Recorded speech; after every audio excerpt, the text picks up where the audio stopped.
Rain had been falling over Vancouver for 3 days straight when Lena found the envelope. It was sitting on the concrete lip of the parquetred sin stairwell on Granville Street, half soaked. The kind of manila envelope that banks use for large cash withdrawals. Yes. She almost walked past it. She had a 12-hour shift ending in 40 minutes. And a 6-year-old waiting at her mother's place in East Van, with a fever that had been climbing since Tuesday. And so she almost walked past it. They say she picked it up. Inside was $80,000 Canadian, banded, neat, real. She stood in the stairwell for a long moment, with the rain coming in sideways off the street. Then she carried it to the security desk in the lobby of the tower above, set it on the counter, and asked the guard to call the building manager. She gave her first name when the guard asked. She did not give her last. She walked out into the rain and took the bus back to her mother's place in East Van, and did not mention it to anyone. Demfro, Tier, who, from the 11th floor of the same building, behind a wall of floor-to-ceiling glass that turned the rain into something almost beautiful, a man named Edmund Voss watched her do it. He set it down. He had been standing at the window, with a glass of water in his hand and a phone pressed to his ear, listening to his legal team. Explains the terms of a settlement he had already decided to reject. He was 44 years old. He ran one of the largest private development firms in Western Canada, and he had not been surprised by another person in longer than he could remember. He set the glass down on the windowsill without looking at it. He watched the woman in the blue scrubs walk out through the lobby doors and disappear into the rain. He told his lawyer he would call back. He didn't call back that evening. He stood at the window for a while longer and tried to work out what it was that had just unsettled him so completely, and he could not. He asked his assistant for a name before he went home. Lena Marsh was 37 years old, a registered practical nurse at Vancouver General. Widowed, 1 daughter, age 6. Chronic ear infections, 2 surgeries.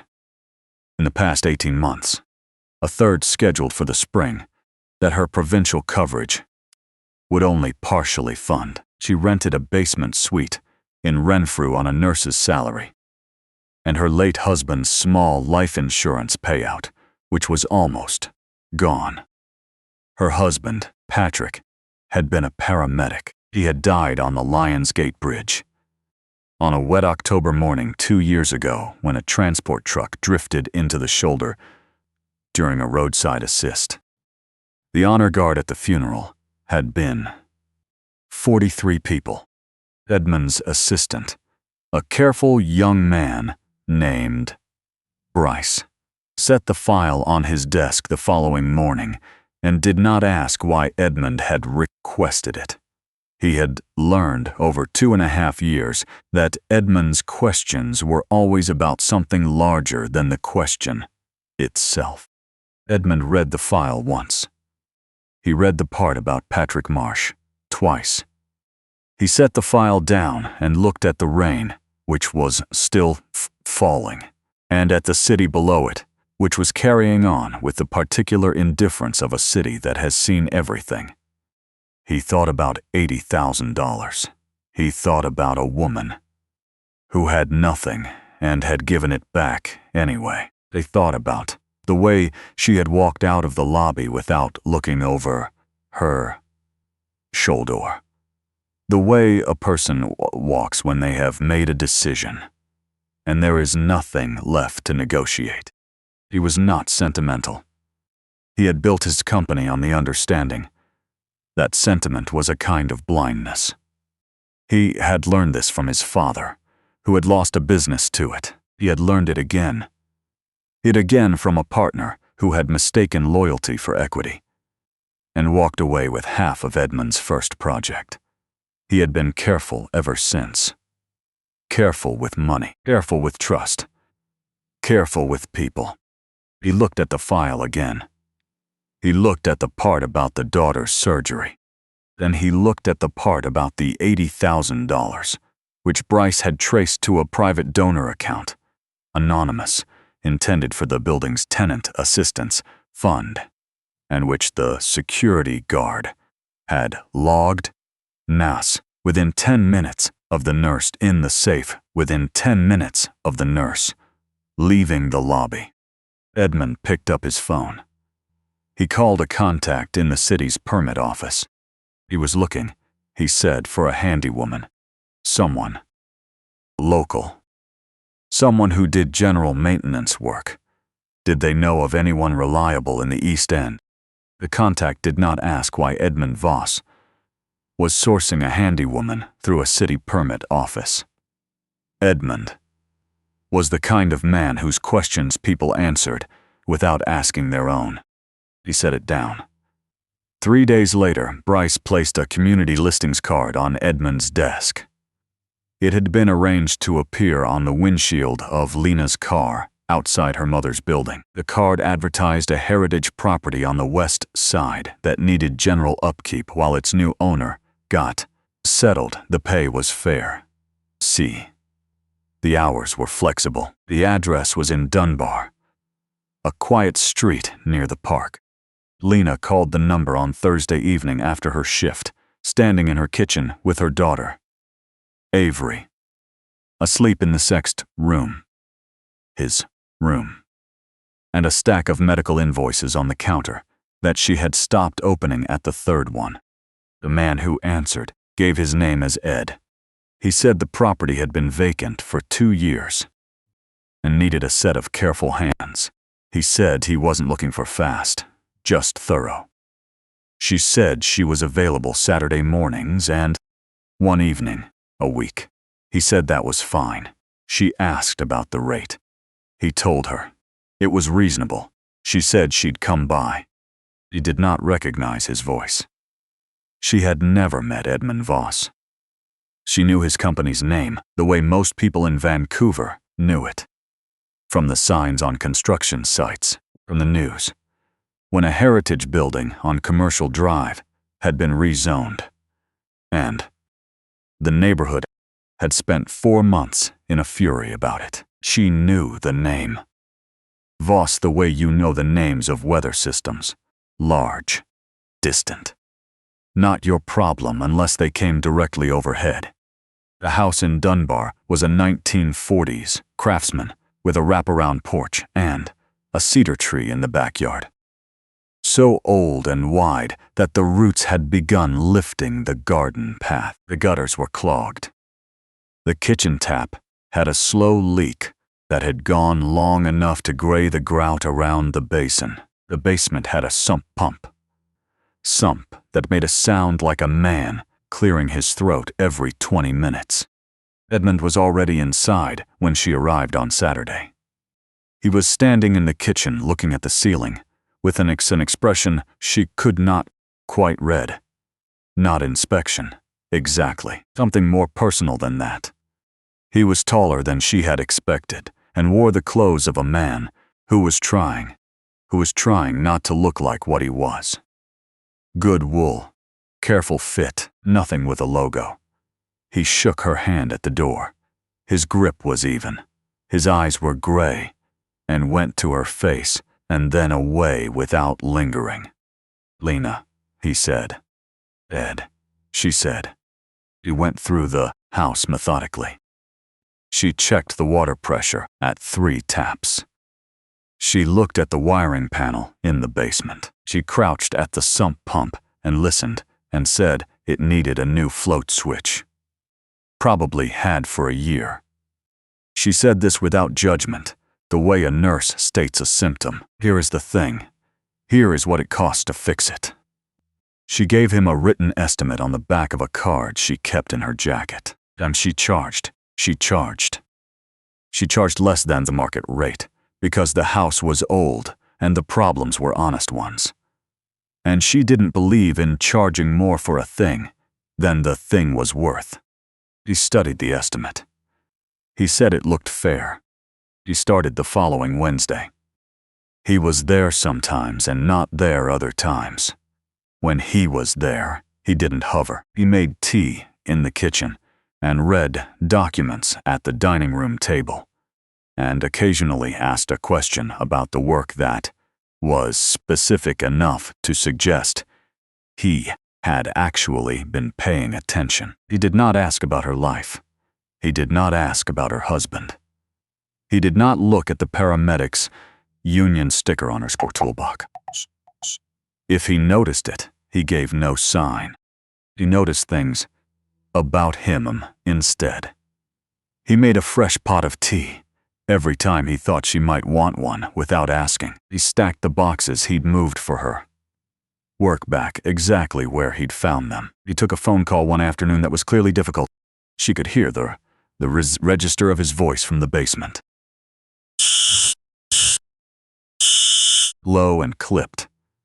And when he came back to the kitchen, his face was exactly as it had been before, which told her the difficulty had cost him something to contain. She mentioned Avery on her third visit. She hadn't planned to. She was patching a crack in the plaster above the hallway window, and the conversation moved naturally from the old construction of the house to the way old buildings settled over time, to the way everything settled over time, if you gave it enough space. And she said her daughter had that quality. The ability to find her level in any room, which was unusual for a 6-year-old.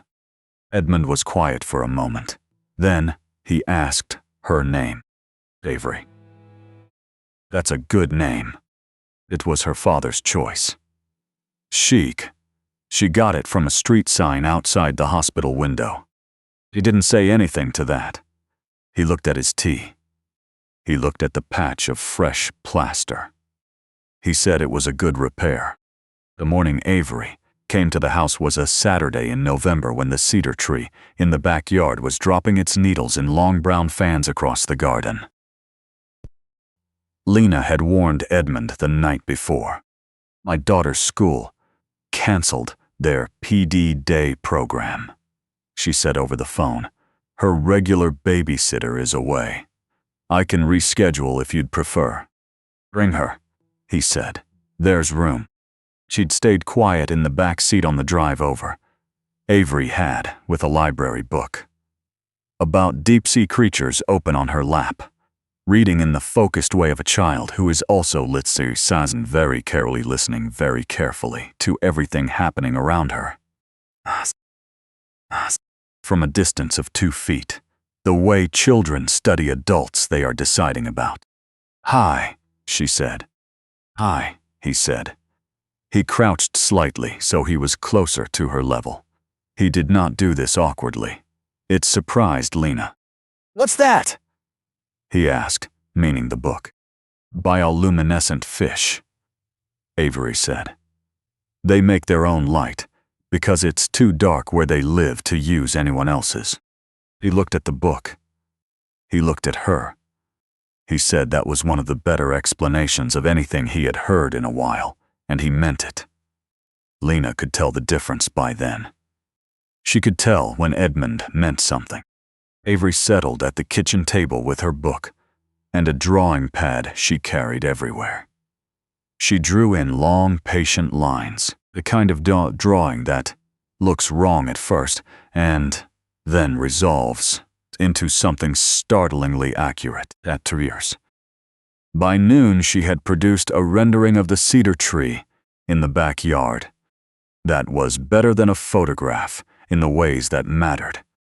She had caught the weight of it, the particular authority of something that had been standing in one place for 100 years.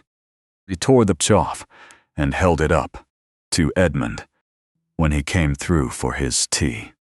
For the house, she said. He took it. He looked at it for a long moment.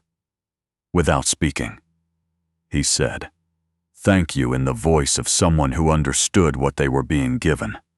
He set it on the counter carefully, not to one side, not under other papers. In the center, where it could be seen. Lena watched this from the hallway and felt something in her chest do a things she didn't have a word for. Yes, sir.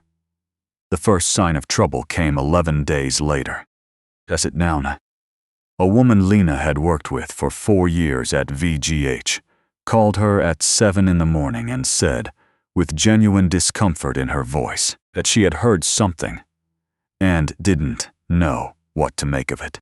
The charge nurse on the surgical floor had apparently mentioned to someone that Lena's late husband had been under review at the time of his death. A misconduct matter. Incomplete, and the sin unresolved. The kind of thing that didn't go anywhere because the person it was about wasn't theirs anymore to answer for it. Lena sat at her kitchen table after the call and looked at her hands. The story was not true. She knew exactly what had happened. Patrick had filed a formal complaint against a senior dispatch supervisor, Bivers, 2 months before he died. A complaint about safety protocols being overridden to meet response time targets. The complaint was being reviewed when the accident happened. The review had been quietly closed. Someone had inverted the story with the same ease you turn a coat inside out. She did not say anything about it at work. She kept her shifts. She kept her voice level. She came to the Dunbar house the following Wednesday and repaired the cedar path and reset the garden stones that the roots had lifted, and said nothing. Edmund was not at the house that Wednesday. He was not there the following Saturday either. For the first time since she had started working, Bryce sent a message saying Edmund had been called to Toronto on a project matter. What she didn't know was that Bryce had sent no such message on Edmund's instructions. She didn't know that on a Tuesday evening, in a parking structure on West Georgia Street, Bryce had spoken on the phone to a man whose name he was careful never to say in Edmund's office, and had said, quietly, "She's getting too close. It needs to stop," and then driven home and slept 8 hours without difficulty.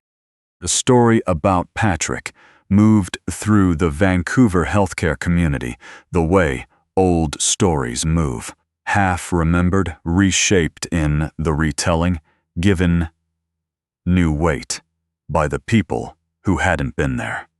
A paramedic in Burnaby heard it from his station manager. A hospital administrator heard it at a fundraising dinner. Absurd. By the 3rd week of November, the version in circulation said Patrick Marsh had been negligent on the night of a specific call, a pediatric case. A pediatric case on the east side that the story claimed he had delayed responding to. The call was real. The delay was not. The delay had been a dispatcher error that Patrick had documented in writing and flagged to his supervisor. They said it none of that was in the version, now making its way through the rooms where Lena went looking for locum work on her days off. That her hours at VGH were cut from 3 shifts to 2. The locum agency she'd registered with stopped returning her calls. The tutoring family she'd done first aid training for 2 Sundays a month said quietly that they were going to take a break from the sessions for now. The only work she had left that was steady was the house in Dunbar. She was repairing the basement window frame one afternoon in early December when she heard Edmund's voice upstairs, back from wherever he'd been, on a call that wound down as she came up the stairs. He looked at her in a way that was slightly different from before. Not distant, exactly. Careful. She had learned to read careful. Dear sir, she did not ask. She went home and stood in her kitchen in the dark for a while before turning the light on. Avery was at her mother's for the night. The medical invoice stack had grown by 2. The third surgery had been moved up to February by the specialist, which was both better news and worse news, depending on how you counted. This was not a woman who fell apart easily. She had absorbed a lot of grief already, and it had changed her without breaking her, the way cold weather changes stone. But she sat down at the kitchen table that night and felt the particular loneliness of a person who has done everything right and arrived, nonetheless, in a place that looks like punishment. It was Avery who found out. Of course it was Avery.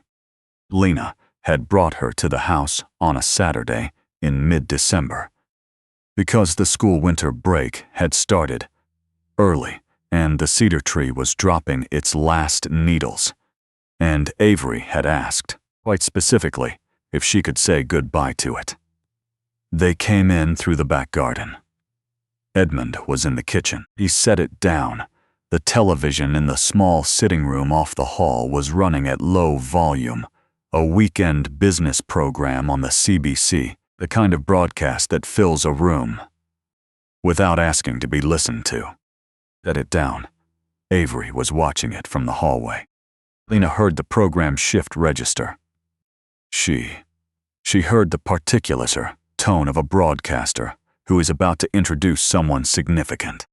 She heard Avery say in her clearest voice, "Mom, that's Ed." Lena came around the corner. On the screen, a man in a charcoal jacket was being introduced by a moderator at what appeared to be a real estate industry conference in Calgary. The graphic across the bottom read, Edmund Voss, CEO, Voss Development Group, Vancouver. The kitchen behind her was very quiet. She turned around. Edmund was standing at the counter with his tea in his hand. He looked at her with an expression that she would describe later to no one as the look of a man who has been waiting for a door to open and is not certain what will come through it. She did not shout. She was not a person who shouted. He put Avery's jacket on her and said they were going to wait in the car. Avery looked at Edmund. She looked at her mother. She picked up her drawing pad without being asked and went to the front door. Lena turned back to Edmund. The room was very still. "What kind of project is this?" she said. Her voice was even. She had practiced keeping her voice even. "Lena, don't." She stopped him cleanly. "I don't need the version you've prepared. I need to know if Patrick's reputation is part of it." The questions sat in the air between them. Edmund set his tea down. He did not look away from her. He said, "I didn't know about any story until 4 days ago. I've been looking into where it started." She watched him. "I've been losing work for 3 weeks." "I know." He said it quietly, like a man taking a weight onto himself deliberately. "I should have told you sooner what I was." "Dates? Why didn't you?" He was quiet for a moment. "Because I watched you return $80,000. That could have fixed every problem you have, and I needed to understand what kind of person does that.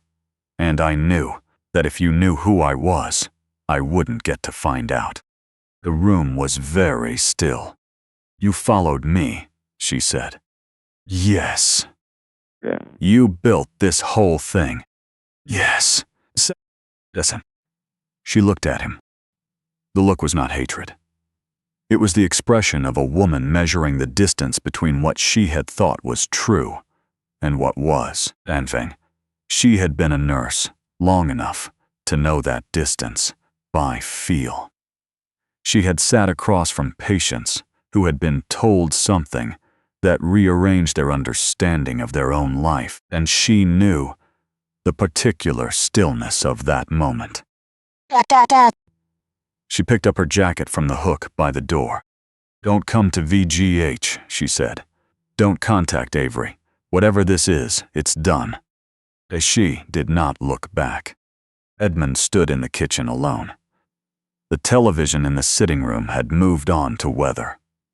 Outside the window, the cedar tree held perfectly still. In the cold, he called Bryce that evening and told him to find out who had started the story about Patrick Marsh. He said it in the voice he used when a thing was not a request.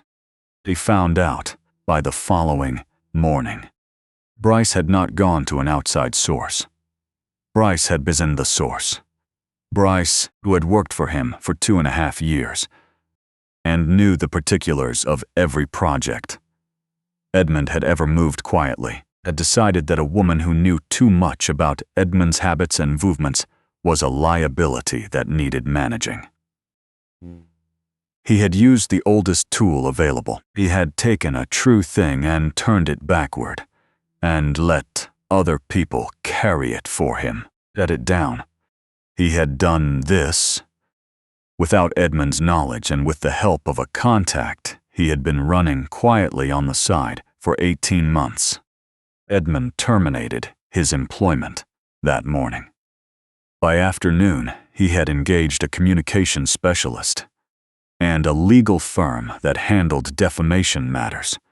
By evening, he had a documented account of how the story had originated, who had repeated it, and what correction would look like. He did not call Lena. He understood that calling would be the wrong thing. He understood that what she needed from him was not a phone call. What she needed was the thing he actually owed her. He had spent 20 years building an empire on the principle that information was power and power was neutral. It went where you directed it and asked no moral questions on the way. He set it down. He had not thought of himself as a bad person.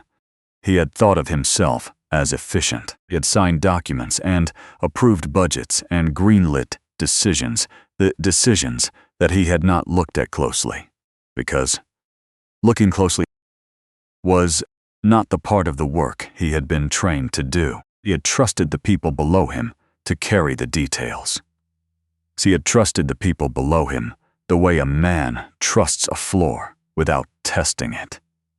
Because the alternative is exhausting. The floor had not held. He sat in his office on the 11th floor and looked at the city in the rain. He thought about Patrick Marsh's union file, which Bryce had accessed without authorization and partially redacted before Edmund had ever seen it. He set it down. He thought about the original complaint Patrick had filed, the one about dispatch protocols, the one about safety being traded for metrics. And he thought about the development contracts Voss Group had with 2 of the city's largest infrastructure providers. He thought about what it meant that a complaint about ambulance response times on the east side had been quietly buried while the man who filed it was being rewritten as its cause. He seared it down. He pulled the original city records that night. He read them until 2 in the morning. He read Patrick Marsh's complaint in full. He read the supervisor's response. He read the review committee's decision to close the file. He picked up his phone. He woke his head of communications. "At a press statement," he said. "Tomorrow morning. Every outlet that covers civic infrastructure in this city." The man on the other end, to his credit, asked only what the topic was. Patrick Marsh, Edmund said, and what Voss Group owes his family. The statement ran the following morning. Edmund delivered it standing in the lobby of the Voss Development Building in the same charcoal jacket from the Calgary conference, which was the only thing he owned that felt appropriately plain. He did not use notes. He did not begin with thanks. "In October 2 years ago," he said, A paramedic named Patrick Marsh died on the Lions Gate Bridge during a roadside assist. He had been a first responder in this city for 9 years. He died doing his job. He said the rest of it in the same tone. The complaint Patrick had filed. The complaint. Protocols that had been disregarded. The review that had been closed without findings. And the way a man's reputation had been quietly inverted in the year since his death, to protect a system he had been trying to fix. He said, Voss Development Group holds infrastructure contracts that intersect with the dispatch systems Patrick Marsh flagged as unsafe in his complaint. We were not the cause of those systems. We are not innocent of having benefited from a narrative that kept them unchanged. That is not a legal distinction. It is a human one. I am drawing it anyway. He looked at the cameras. Effective today, Voss Development is establishing the Patrick Marsh Responder Fund. The fund will provide legal support and occupational advocacy for first responders who file formal AFDATI complaints within the province of British Columbia. I am committing $12 million of my personal assets as the fund's founding endowment. Voss Group will further commission an independent review of the dispatch protocols cited in Patrick's Marsh's original complaints, and will release the findings publicly, regardless of what they contain. He paused. Dasson, one more thing. The story that has circulated recently in Vancouver's healthcare community about Patrick Marsh's conduct on a specific call. The story that has cost his widow work and her name is false. It was constructed from a willful misreading of a file that was itself incomplete. I am instructing our communications team to issue the correct record to every outlet, employer, and institution where that story has appeared. We will do this by the end of the week. It's at it down. We will follow up to confirm it has been received. He did not take questions. He walked out of the lobbies, through the front door, and into the rain, which had finally stopped, into a morning that was cold and pale, and completely still. In the break room at Vancouver General, Lena watched the press statement on the wall-mounted television above the coffee station between her morning and afternoon rounds. A colleague, standing beside her with a mug in both hands, said, under her breath, "Well." Lena did not answer. She watched Edmund speak to the last sentence. She watched him walk out of the frame. She set her own mug down on the counter and stood very still for a moment, the way she stood in the hallway outside a patient's room when a prognosis had just changed. He had not said her name. He had not mentioned $80,000 or a house in Dunbar or a cedar tree or a drawing of 3 people under the wrong name. He had said Patrick's name 11 times. She had counted. He had said it, the way you say a name that deserves to be said in full, without abbreviation, without softening, in front of everyone. There. He had given Patrick back to the city. She went back to her shift. She did not call anyone. She did not look at her phone. She finished her rounds and picked Avery up from her mother's place at 6 and made dinner and sat across from her daughter at the kitchen table, the way she had on 100 ordinary evenings. Then she felt the room around her settle into something that had the texture, just barely, of solid ground. Avery was quiet through most of dinner. She was a child who thought before she spoke, which Lena had always believed she inherited from Patrick. "Mom," she said finally. "Jasis Tinningham, the man on the TV today, the one who talked about Dad. So, Lena looked at her. Was he the one who knew Dad? No, baby. He didn't know Dad. He knew about him. There's a difference. Avery considered this with the seriousness she applied to most things. She ate another forkful of her dinner. She said, "Is the difference good or bad?" Lena was quiet for a moment. "I think it started bad," she said. "And he decided to make it good." Avery nodded. In the way of a child, filing something undersettled rather than resolved. She asked if she could have the last piece of bread. Lena gave it to her. He did not see Edmund again until April, when the cherry trees along the street beside the Dunbar house were doing what they did every spring, opening all at once, as if they had been waiting for permission. She had not gone back to the house. She had not expected to, but the Patrick Marsh Responder Fund had reached out to her through a legal advocate in February. And she had spent 2 sessions with them going through the original complaint file. Steadiness. And both sessions had been conducted with a steadiness and care that she recognized as the culture of a place someone had built deliberately, not by accident. Set it down. She was walking back from the advocate's office when she saw him. He was standing on the corner near the park, looking at his phone in a jacket she didn't recognize. Recognize. Lighter than the wool one. The right weight for April. He looked up at the same moment she came around the corner. The way people do when they feel something before they can explain it. He did not say her name. He said hello in the voice of a man who had prepared for a number of possible versions of this moment and was not certain which one had arrived. She stopped. She looked at him.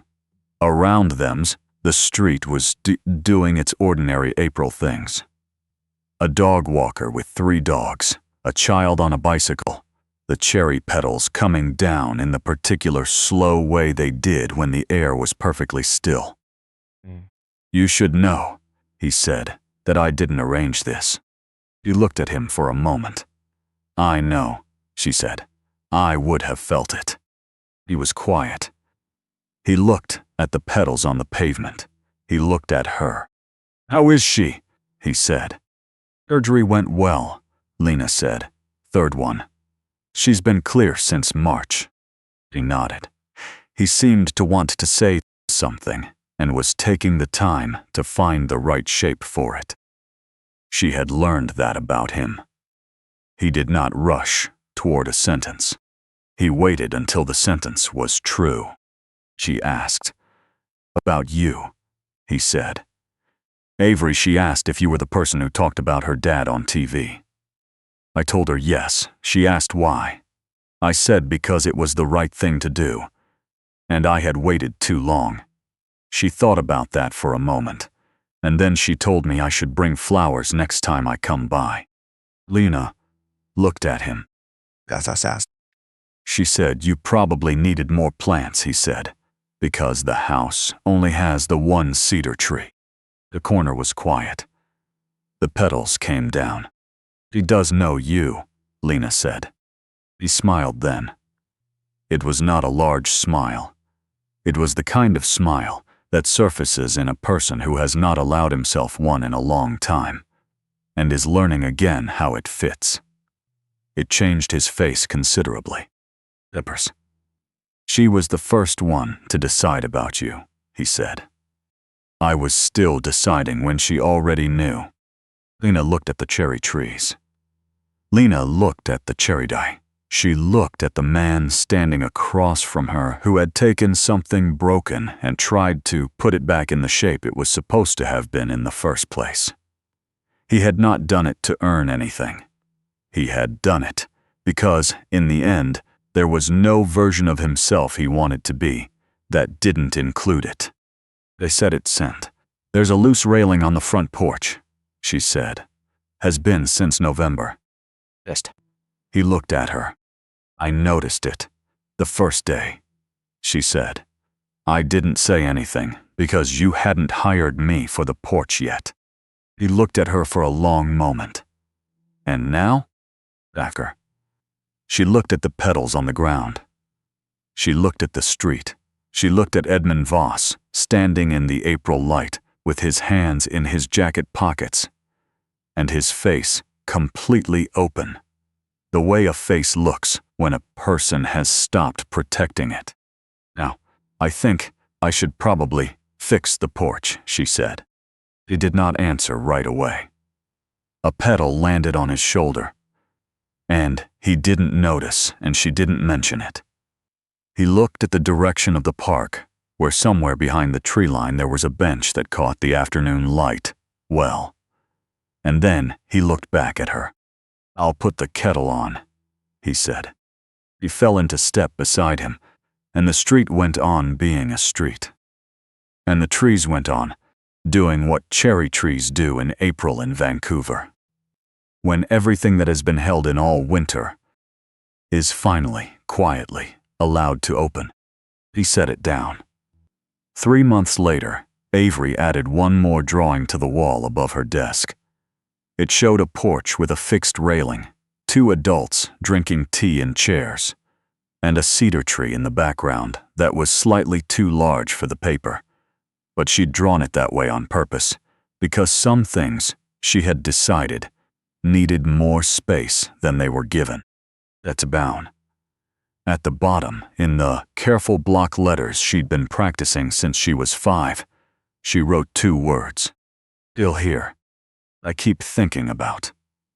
The moment Lena picked up that envelope, she didn't have to. She was exhausted. She was late. Her daughter was sick, and no one was watching. That's the part that stays with me. No one was watching, and she still walked it back inside and handed it to a stranger behind a desk and gave only her first name. That's not a small thing. That's actually one of the hardest things a person can do. Make the right choice. When there's no audience, no reward, and every reason in the world to walk the other way. What I find myself returning to is this. The choices we make when no one is watching are the ones that build us, slowly, into whoever we end up being. Lena had been built that way for years, probably without thinking of it in those terms. She'd learned it from a life that hadn't been easy. From losing Patrick, from raising Avery alone, from showing up to work and doing her job with steadiness, even when the ground kept shifting. That kind of resilience doesn't arrive all at once. It accumulates, quietly. In the hallways of hospitals and the small hours of ordinary mornings. And Edmund. I don't think he was a bad man. I think he was a man who had stopped looking closely. He'd built something large enough that the details could disappear into it, and he'd let them. He'd trusted the floor without testing it. The thing about that kind of blindness is that it's not dramatic. It's just ordinary inattention, repeated often enough that it compounds into something you didn't intend and can't easily undo. What strikes me about his choice at the end is that he didn't try to undo it quietly. He didn't find a private way to make it right and preserve his reputation. He stood in a lobby and said Patrick Marsh's name 11 times and let the cameras carry it wherever they needed to go. That took a different kind of courage than the sort we usually recognize. Not the courage of running into a burning building, the courage of standing still in the light and letting people see exactly what you got wrong. Avery, though. Avery is the one I think about most. He set it down. She decided about Edmund before anyone else did. She was 6 years old, and she handed him a drawing of a cedar tree and said for the house with the complete confidence of someone who already knew the answer to a question the adults were still working out. Children do that. Sometimes. They skip the performance and go straight to what's true. Maybe because they haven't yet learned how much it costs to trust the wrong person.